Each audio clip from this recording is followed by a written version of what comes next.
की या पुतळ्याची आपण सुरुवात करत असताना आजपर्यंत संपूर्ण जगभरामध्ये महाराजांची कीर्ती फार मोठी आहे, शिवभक्तांमध्ये आदर फार आहे, परंतु या शिवभक्तांचा आदर विचार करता पुतळे इतरही फार मोठमोठ्या महापुरुषांचे झाले, त्यांच्याबद्दल आदरच आहे आम्हाला महापुरुषांबद्दल, पण शिवरायांचा एवढा मोठा पुतळा आजपर्यंत जगात कुठंच नाही. म्हणजे शिवरायांचे पुतळे फार मोठे 40 फुटाचे आहेत, 40 फुटाच्या उंचीच्या वरती शिवराय कोणीच बनवलेले नाही. पण हा सुंदर असा पुतळा 411 फुटाचा गोदरे गावामध्ये होतोय. गोदरे गावाचे या ठिकाणच्या परिसराचे आणि पश्चिम भागाचे खामगाव असेल, गणेशखिंड असेल किंवा पश्चिम विभागातले सगळे आमचे जे आदिवासी बांधवाचे जेवढे गावं आहेत इथे फार मोठा पर्यटन आल्यामुळे हा इथला संपूर्ण परिसर रोजगाराने उभा राहणार आहे, कायापालट होणार आहे. आजच्या तुम्ही रस्त्याचे मुद्दामून फुटेज घ्या आणि मला 2 वर्षांनी सांगायला या की हे सगळं कसं नंदनवन फुललेलं आहे. जसं मी जुन्नर शहराची परिस्थिती आधी पाहिली, ओझरची पाहिली, लेण्याद्रीची पाहिली, गणेशखिंडची पाहिली. नवत्याचं जे होतं म्हणतात म्हणजे वाईटातून चांगलं काय निर्माण करायचं असतं तर ते आपण निर्माण मधल्या काळामध्ये केलं, मागच्या 5 वर्षाच्या काळामध्ये 2014 ते 2019. आणि मला खात्रीने सांगायचं आहे मोठ्या रोजगाराचा विषय आणि छत्रपतीचा आसमानामध्ये जो या पद्धतीचा पुतळा उभा राहणार आहे हा चौफेर जुन्नरकरांना दिसणार आहे. त्याची उंची, त्यांची कीर्ती, आपण मधल्या काळामध्ये एक नाव बोलवलं होतं की स्टॅच्यू ऑफ म्हणजे टॅग लाईन, पण त्या टॅग लाईनच्या बाबतीमध्ये आमच्याकडे खूप लोकांचे कॉन्टॅक्ट झाले. उद्याच्या 12 जानेवारीला या टॅग लाईनला आपण सगळ्यांसमोर आणणार आहोत.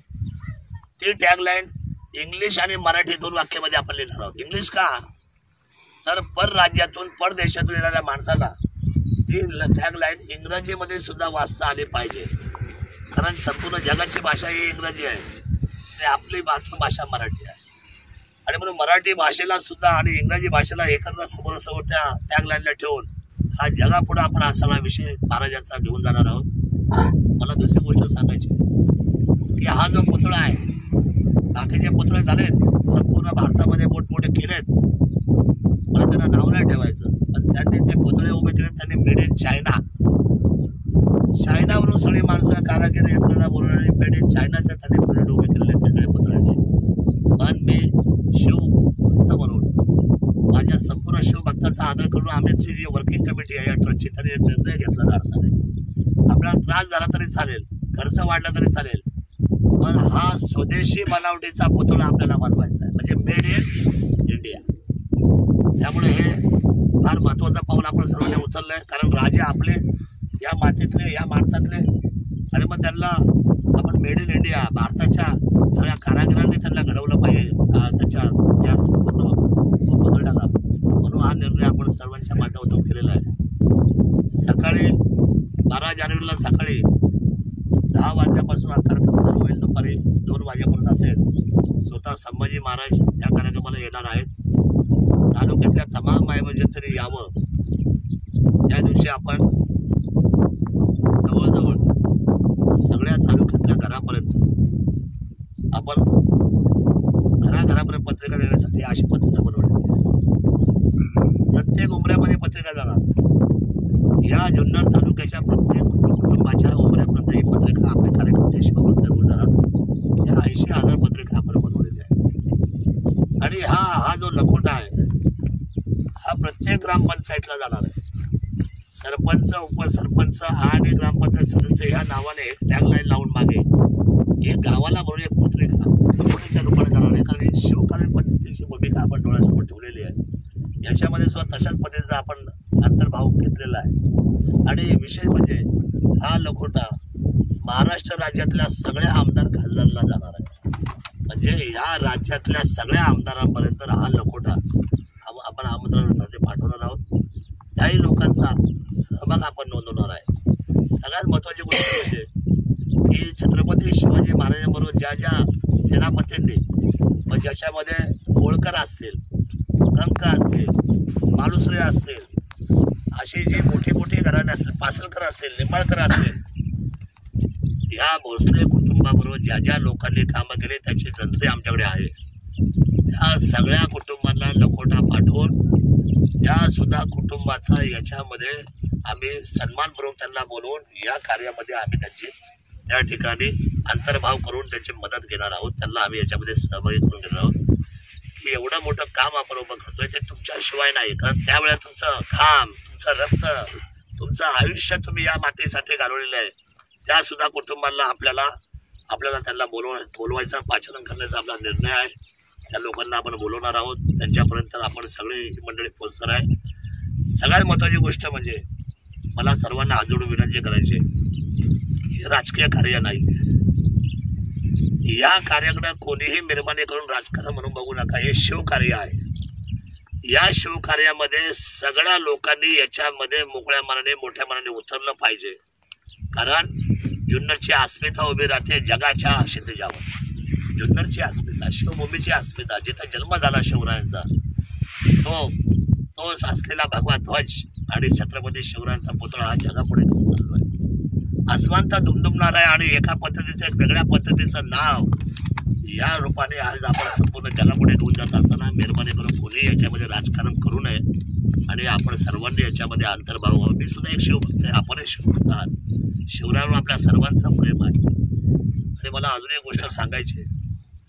ज्यावेळेला मी संभाजी महाराजांना भेटायला गेलो आणि त्यांच्याशी चर्चा झाली, त्यावेळेला त्यांचं आणि माझं एकमत ठरलं की ह्या तालुक्यातल्या सगळ्या पगड जातींना, म्हणजे शिवरायांनी स्वराज्य उभं केलं त्याच्यामध्ये ही सर्व जी लोक होते, म्हणजे जातीवर बोलायचं नाही, पण त्या जातीतल्या प्रत्येक माणसांनी पुढाकार घेतला. अरे हे स्वराज्य सर्वांचं होतं, हे रयतेचं होतं. मग माळी, कोळी, साळी, तेली, रामोशी, भिल्ल समाज, मराठा समाज, मुसलमान समाज, बौद्ध समाज, या सगळ्या समाजांनी त्यावेळेला या स्वराज्यामध्ये खूप मोठं योगदान दिलंय. म्हणून ही जी वर्किंग कमिटी होणार आहे आपल्या ट्रस्टची, या वर्किंग कमिटीमध्ये आम्ही मराठा समाजाबरोबर सर्व जाती धर्माच्या संचालक मंडळाचा आम्ही या ट्रस्टमध्ये समावेश करणार आहोत. विषय म्हणजे 1 वर्षामध्ये हा प्रोजेक्ट पूर्ण केल्यानंतर पुढच्या 3 वर्षामध्ये आपल्याला सुवर्ण मंदिर बांधायचं आहे. याच ठिकाणी या सुवर्ण मंदिर इथं उभं राहणार, त्याच्या पुतळ्याच्या खालीच सुवर्ण मंदिर म्हणजे सोन्याचं असल्या छत्रपती शिवाजी महाराज शिवरायांचे सिंहासनावर बसलेले छत्रपती शिवराय सोन्याचे, म्हणजे त्याची मूर्ती सोन्याची, सिंहासन सोन्याचं, मंदिर सोन्याचं. आणि विषय म्हणजे त्याच्या खाली आपण जसं आता हल्लीच्या संपूर्ण फॉरवर्ड पद्धतीने गतिमान जीवनामध्ये आपण पाहतोय की आता कारंज्यावर किंवा पाण्यावर लेझर शो आलेले आहेत. छत्रपती शिवरायांचं सर्व जीवनमान त्याच्यानंतर आपल्याला त्या लेझर शोवर घ्यायचंय. काही आपल्याला चलचित्रांमधून दाखवायचंय, काही आपल्याला जिवंत धर्मीमधून दाखवायचंय, आपल्याला म्युझियम, त्याप्रमाणे त्याच्यानंतर त्या ठिकाणी आम्हाला सांगायचं तर भोजनालय आणि तिथे एक चांगल्या पद्धतीचे अनेक बरेचशा ज्या सगळ्या वेगळ्या ज्या गोष्टी ठेवायच्या की जेणेकरून छत्रपती शिवरायांचं जे महाद्वार सुद्धा होणार आहे ते महाद्वार ऐतिहासिक पद्धतीचं होणार आहे, दगडामध्ये बांधलं जाणार आहे. आणि हा प्रोजेक्ट सुद्धा पुढच्या 3 वर्षामध्ये आपल्याला पूर्ण करायचा आहे. मला आपल्या सर्वांना प्रामाणिकपणे सांगायचं आहे, खर्च फार मोठा आहे. शिवरायांच्या असलेल्या आता ही जागा आपण घेतली, बरं हे सर्व जे करणार आहोत आपण हे लोकाभिमुख असणारे, लोकांसाठी असणारे, जनतेसाठी असणारे आणि या महाराष्ट्रामधून ही मोठी प्रेरणा जगभरामध्ये जाणार आहे. माझ्या जुन्नर तालुक्यापासून तर महाराष्ट्राच्या तमाम मायबाप जनतेला माझं सांगणं आहे की आम्ही मंडळी आता ज्यावेळेला भूमिपूजन करू त्या दिवशी तुम्हाला जे आम्ही बँक अकाउंट देऊ त्या ठिकाणी तुम्ही तुमचं योगदान द्या. आणि या मोठ्या प्रमाणामध्ये जसं जसं तुम्हाला जमेल, म्हणजे आपल्याला त्याच्यामध्ये ज्याची परिस्थिती जशी असेल तसं त्यांनी आपलं याच्यामध्ये योगदान दिलं पाहिजे, ते आलं पाहिजे. कारण हे शिवकार्य, हे आपलं कार्य आहे, हे आपल्याला पूर्णत्वाला नेलं पाहिजे. सर्वात महत्त्वाची गोष्ट अशी आहे की त्या दिवशी हे जे ब्राह्मण मंडळी येणार आहे आपली शास्त्रोक्त पद्धतीने त्या ठिकाणी भूमिपूजन करायला, त्या दिवशी या तालुक्यातल्या प्रत्येक गावामध्ये आपल्याला माहिती आहे, प्रत्येक गावाला एक ग्रामदैवत आहे. जसं माझ्या पिंपळवडीचं ग्रामदैवत काय आहे तर मळगंगा आहे, उमरतची महालक्ष्मी आहे, खामुंडीची काळ भैरवनाथ आहे, ओतूरचं कपडकेश्वर आहे. म्हणजे अशा प्रत्येक गावामध्ये जे ग्रामदैवत आहे त्या प्रत्येक ग्रामदेवताच्या ठिकाणच्या सगळ्या लोकांना आम्ही जे आता पत्रकाचं पाचारण करतोय सर्वांना, त्या गावचा इथं कलश असणार आहे, एक तांब्याचा मंगल कलश. तो मंगल कलश आम्ही त्या ठिकाणी ठेवून त्याची पूजा झाल्यानंतर तो तुमच्या ताब्यात येणार आहे प्रत्येक गावकऱ्यांच्या. या तालुक्यातले जेवढी गाव आहे त्या गावच्या सर्व गावकऱ्यांच्या तो कलश ताब्यात देणार आहोत आणि त्या कलशामध्ये आपण सर्वांनी त्या ग्रामदेवतेच्या पायाजवळची एखाद्या परिसरातली माती त्या कलशामध्ये आपण ठेवायची आहे आणि मग तो कलश घेण्यासाठी आम्ही सगळी मंडळी आपल्यापर्यंत पोहोचू. आणि इथे जो आपण खालचा जो प्लॅटफॉर्म तयार करतोय, शिवराय ज्याच्या उभे राहणार आहेत या संपूर्ण 80x80च्या प्लॅटफॉर्मवर, त्याच्यामध्ये या सगळ्या गावाची माती आपण त्या ठिकाणी टाकणार आहोत. आता 111 फुटाचा पुतळा का, तर त्याच्या पाठीमागे इतिहास आहे. 111 फुटाचा पुतळा याच्यासाठी की छत्रपती शिवरायांनी स्वतःच्या काळामध्ये 111 किल्ले स्वतः त्यांच्या असलेल्या सर्व लोकांच्या माध्यमातून ते किल्ले त्यांनी बांधले.